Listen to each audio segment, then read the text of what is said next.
By the 1970s, electronics allowed each initiating device to have its own point number. The address is a fire alarm device's location and number in the building, just as your house has a street address, name, and number. Now firefighters knew where the alarm initiated. Each pull station, smoke detector, or other initiating device has a unique point address. In some systems, each strobe or speaker has an individual address. Small dual inline pin (DIP) switches or programming set the address at each one. Microprocessors made addressable fire alarm systems possible since microprocessors handle large quantities of data. Fire alarm panels now contained one digital readout screen. A person could scroll through each device's point name, point number, physical location, and status. The panel contained a large memory of events. This panel was now called an annunciator panel. The zone light type panel was no longer required. Reconnections and functions were then reprogrammed in software.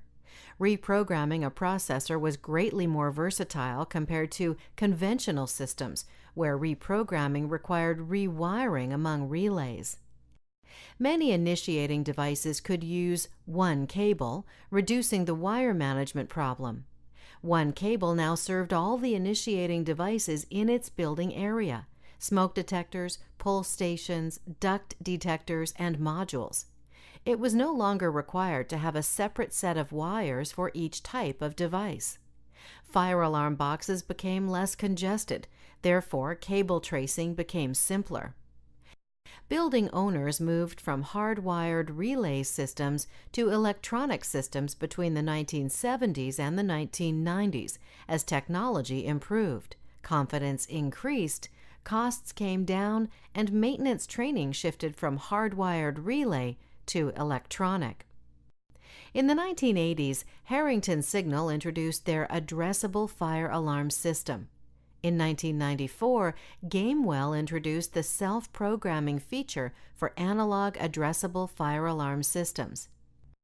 In 1995, Cerberus Pyrotronics purchased Faraday, who continued making small to mid-size fire alarms. In 1998, Siemens bought Cerberus Pyrotronics. Speakers and strobes still remain zoned since they were not addressable and required significant power. Then, after 2010, addressable speakers and strobes became commercially available. In 1979, Simplex introduced the first networked multiplexed building control system featuring two major new concepts. First, the term multiplex indicates that this system could handle fire alarm, security, air conditioning control, synchronized time clocks, and watchman's tour. Second, the central console contained a cathode ray tube display and keyboard rather than a wall-mounted fire alarm panel. The system was profound and well done, but as usual, a new concept was difficult to trust, comprehend, specify, or maintain.